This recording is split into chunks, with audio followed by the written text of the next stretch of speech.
రోజు గడవకపోతే రోజు మనకు పని లేకపోతే రోజే గడవదు మనం నడుస్తుందా? చాలా మంది రోజు కూలీలు ఉన్నాం మీరు. అట్లా మనకి ఈరోజు పనే నడవకపోతే ఇల్లే నడవనే ఒక పరిస్థితిలో ఇక్కడ చాలా మంది ఉన్నారు. ఇవన్నీ కూడా ఆలోచన చేయకుండా మన జియాగూడ మార్కెట్ మన మేకల మండి ఏదైతే బంద్ చేసిండ్రో దానికి నిరసనగా ఇక్కడికి వచ్చిన మార్కెట్ సంబంధించిన మా అన్నలకి మా తమ్ములకు నాతో పాటు ఇక్కడికి వచ్చిన జీవన్ వ్యక్తి మా తమ్ముడు శ్రీనివాస్ కే గాని అందరికీ పేరు పేరున నమస్కారాలు. అనగనగా ఒక రోజు ఒక రాజుకి ఒక కళ వచ్చిందంట. కళలు ఏమొచ్చింది? రాజ్యంలో ఉన్న మనుషులందరూ కుక్కల్లాగా అరుస్తే మంచిగా ఉండని కళ వచ్చిందంట ఆయనకి. ఆ కళ ఆయన మరో రోజు బయటకు వచ్చి ఆయన మంత్రులకి ఆయన సేనాధిపతులకు చెప్పిండట, రాజ్యంలో మనుషులందరూ కుక్కల్లాగా అరిస్తే ఎంత మంచిగా ఉంటది అని అంటే ఆ యొక్క మంత్రులు సేనాధిపతులు రాజ్యం మీద పడి మనుషులందరినీ కూడా కుక్కల్లారుమని బెదిరించిందంట, కుట్టడం మొదలు పెట్టిందంట. ఈ రోజు ముఖ్యమంత్రి యొక్క మూసి పని చూస్తుంటే కూడా నాకు అట్లనే అనిపిస్తున్నది. ముఖ్యమంత్రి గారికి ఏదో ఆలోచన వచ్చింది. ముఖ్యమంత్రికి ఏం ఆలోచన వచ్చింది? ఈ మూసిని ఏదో ఒకటి చెయ్యాలి, దీనివల్ల మనకు మంచిగా అవుతుందని కాదు, ఆయనకు పేరు వస్తుందని, ఆయనకు పేరు రావాలి. మూసిని మంచి చేస్తే ఏదో రాజకీయంగా లబ్ధి కావాలి, దీనివల్ల వేలాది జీవితాలు నాశనం అయిపోయినా పర్లేదన్న ఆలోచన ముఖ్యమంత్రికి వచ్చింది. కాబట్టి ఎప్పుడు కనిపిని కలుషితం, ఎప్పుడు మన జియాగూడ మార్కెట్ లో ఎప్పుడు అలా కలవని ఒక కాలుష్యమే గాని ఇప్పుడు అధికారులకు కనిపిస్తున్నదంట. జియాగూడ మార్కెట్ కి ఎంత చరిత్ర ఉన్నది. ఆ కాలంలో మా తాత ముత్తాతలు కూడా ఇంట్లో దావత్ అవుతుందంటే కూడా ఏడుకొచ్చి తీసుకుంటుంది గోష్. హైదరాబాద్ లో ఎవడన్నా దావత్ అయిందంటే ఏడుకొచ్చి తీసుకొస్తారు గోష్. రేపేళ్ళుండో మార్కెట్ లో ఎవరికైనా గోష్ కావాలంటే ఈడికే వచ్చి తీసుకుంటారా? తీసుకోరా? ఈడ సంబంధించింది ఆరికట్క సమాజం ఒకటే కాదు సోదరులారా. ఇప్పుడే మా తమ్ముడు అన్నట్టు మైనార్టీ సోదరులు ఉన్నారు, ఆరికట్క సోదరులు ఉన్నారు, కుర్మ సోదరులు ఉన్నారు.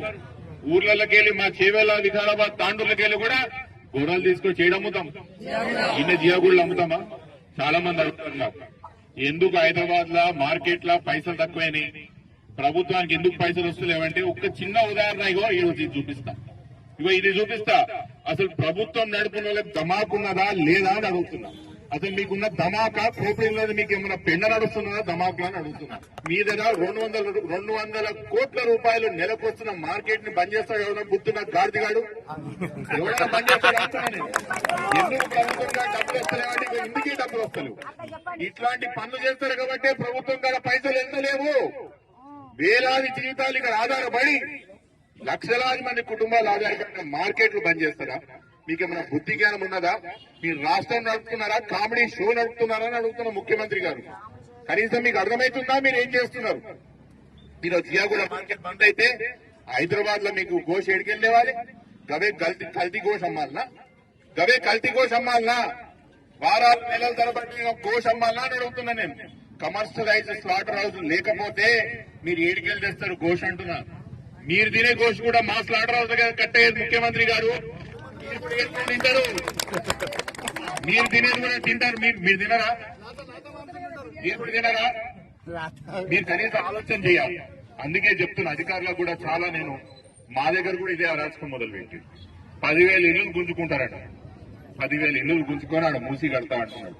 ఈ రోజు 100 సంవత్సరాల నుంచి మార్కెట్ ఈడ ఉన్నది. ఈ రోజు కొత్త కట్టిన మార్కెట్ కాదు కదా, 100 సంవత్సరాల నుంచి ఈడ మార్కెట్ ఉన్నది.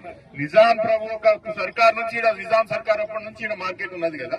అప్పటి నుంచి మూసిలా కలుస్తుందా లేదా? మీకు కళ్ళు కనిపిస్తలేవా? వాళ్ళు అడుగుతలేరా కొత్త మార్కెట్ కట్టిమని చెప్పి? మీకు దమ్ము ధైర్యం ఉంటే నిజంగా మంచి చేయాలంటే కొత్త మార్కెట్ కట్టించి ఇవన్నీ ఉన్న స్లాటర్ రోజు మంచి. కానీ అది చేత కాదు. కానీ ఉన్నోళ్ళుగా పనికి రాకుండా వచ్చి ఇవన్నీ కూడా ఆపి కూర్చున్నారంట. ఇవన్నీ ఆపి కూర్చున్నారు.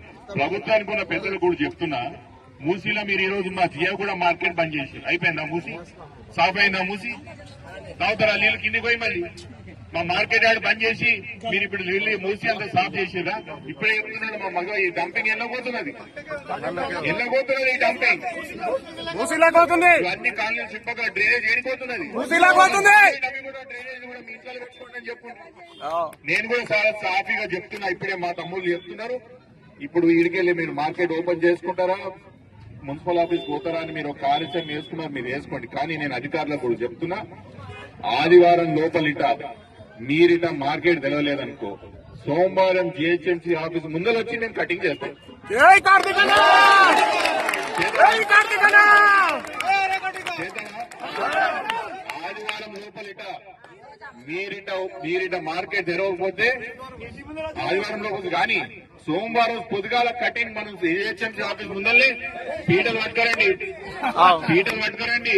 కత్తులు పట్టుకోరండి, కట్టైన ఏటలు పట్టుకోరండి, ఆడనే కొడతాం, ఆడనే కొట్టి జిహెచ్ఎంసీ ఆఫీస్ లో పంచుతాం. ఎన్ని రోజులు మీరు ఇట్లా ఓపెన్ చేయకుండా అన్ని రోజులు జిహెచ్ఎంసీ ఆఫీస్ ముందరనే నేను కటింగ్ చేస్తాం. ఎంతమంది పోలీసులు పెడతారు? ఎన్ని రోజులను పెడతారు? బుద్ధి జ్ఞానం ఉండాలి. వేలవాది పశువులు వస్తాయి. పశువులు అమ్ముకునే పరిస్థితి ఏంటి అంటే బయట మార్కెట్ పోయి తక్కువ అమ్ముకోవాలన్నా, మన రైతులు బయట మార్కెట్ పోయి తక్కువ అమ్ముకోవాలన్నా, ఇక్కడ పనిచేస్తున్న వాళ్ళందరూ లేబర్ పనులకు పోవాలన్నా, ఏమైనా బుద్ధి జ్ఞానం ఉన్నదా? ఎంత తిట్టాలి మిమ్మల్ని? ఏం చేయాలి? ఏమైనా చేసే పనికి ఇంత అర్థం పడదాం ఉండాలి. काम करे तो कुछ थोपड़ी से काम करना, घुटने से काम नहीं करना. ఇలా చేసే పనులన్నీ గుట్నే సే పని చేసినట్టే పనులు ఉన్నాయి. అందుకే చెప్తున్నా మీరందరూ ధైర్యంగా ఉండండి. జియాగూడ మార్కెట్ అంటే ఒకటి కార్వానికి సంబంధించింది కాదు, ఇది హైదరాబాద్ సంబంధించిన ఆస్తి, తెలంగాణ సంబంధించిన ఆస్తి.